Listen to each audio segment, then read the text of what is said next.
Hello, I'm Jonasz Rewiński and this is Military Mind. Armed conflicts, defense and security, land, sea and air. We've got you covered. Russia is systematically rebuilding the component base of Shahed and Geran strike UAVs, relying increasingly on China. According to the main intelligence directorate of the Ministry of Defense of Ukraine, Chinese electronics already account for between 60 and 65% of these drones, pushing the US into second place for the first time and Switzerland into third, insofar as parts are concerned. This is how Moscow is trying to circumvent sanctions and maintain the scale of its air attacks. Now, let us explain where the components are actually hailing from.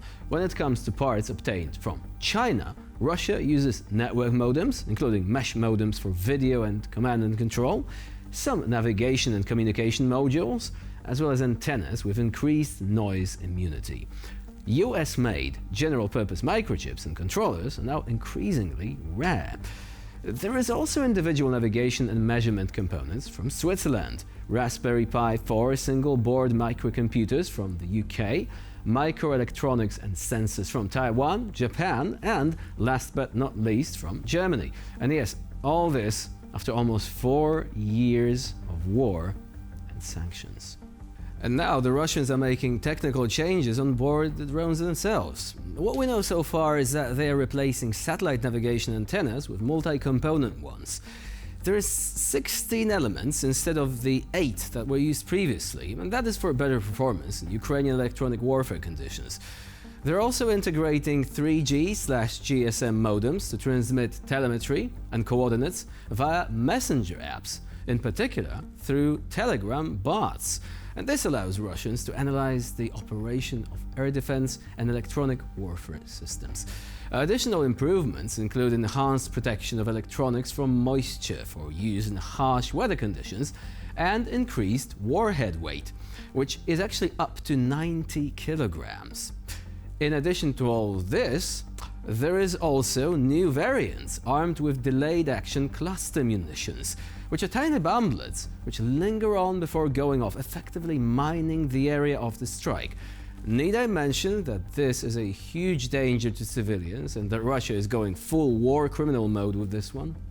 According to the War and Sanctions website, Ukrainian military intelligence has released details of new modifications introduced in the Geran 2 Series E with the Soviet-designed R-60 air-to-air missile, the idea being to build a drone that can fight back, posing a danger to Ukrainian fighter jets, which often engage enemy drones in combat to protect the population.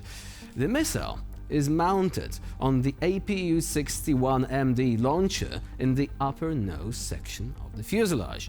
Two cameras, nose and rear, transmit video via a Chinese Xingtai Tech XKF358 mesh modem. Navigation is provided by a standard Cometa module. After launch, the R-60's thermal homing head independently locks onto the target. Preliminary lock-on and launch modes are possible at the operator's command. Now, at the same time, this scheme has its limitations. The R-60 is an outdated missile with a short launch range and a heat-seeking warhead that is demanding in terms of conditions of use. Its integration into a slow and rather noisy drone makes the carrier vulnerable to air defense and electronic warfare systems even before it reaches the launch zone. Russia compensates for sanctions with mass production and availability of components from China, while continuing to use electronics from the US, Switzerland, the UK, Taiwan, Japan and Germany through shadowy supply chains.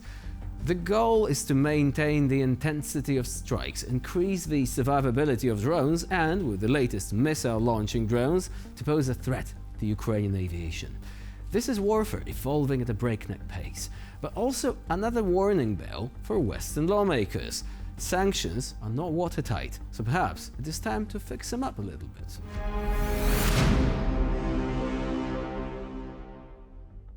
Now let's go to the front line of Ukraine right now for a visceral and direct example of the ongoing drone warfare. While clearing urban areas on the city of Kupiansk in the Kharkiv region, a group of Ukrainian troops came under attack from an enemy FPV. The drone flew low and aggressively, forcing the soldiers to react instantly. They opened heavy fire on the aircraft but failed to shoot it down. Now, despite this, thanks to quick actions and coordination of the unit, there were no casualties. All the soldiers involved have survived.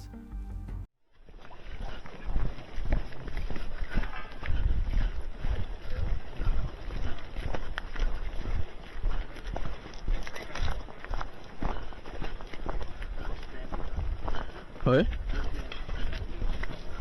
Olha os pregos aí.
FPV, cuidado.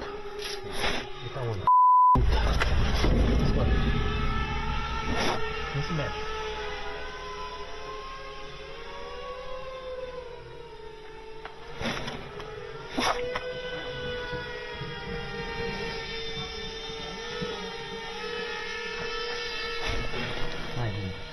Hã? Tira do coisa, tá destravado.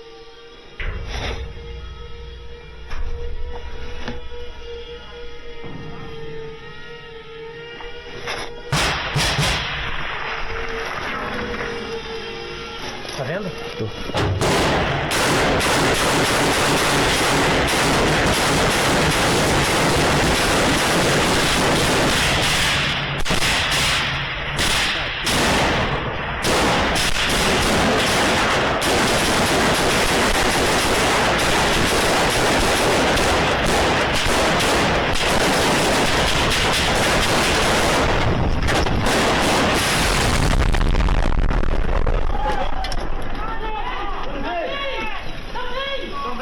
Acertou bem? Porra, pegou o Trindade. Pegou? Pegou. Corre! Tá tudo bem? O outro caiu ali, ó. Aqui o Trindade aí, ó. Joga Trindade lá. Foi um drone, hein? Foi ele. Fala que pegou o Trindade. Ah, mas foi o que esse Trindade? Não foi drone, pegou ele não, ele caiu. Foi só o eco. Só o eco. Viado, eu vi ele vindo assim com o míssil, eu já corri, mano. Não, por isso que tem que atirar, pô. Não tem que deixar. Viado, eles vão vir aqui agora. Vamos movimentar que vai vir mais drone nessa posição. Vamos correr! Vai ter que movimentar. Abriu o jogo, pegou o Trindade? Não, o Trindade tá bem? Só o coisa dessa.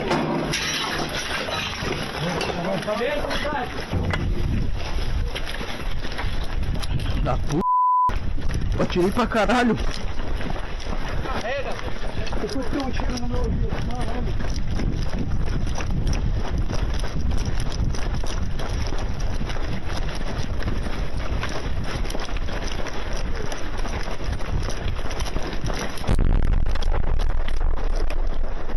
Vamos correndo.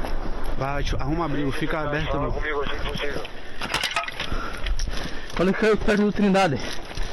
Ele não foi ferido não, pô. Mas fala que caiu perto, pô. Não foi ferido, cara.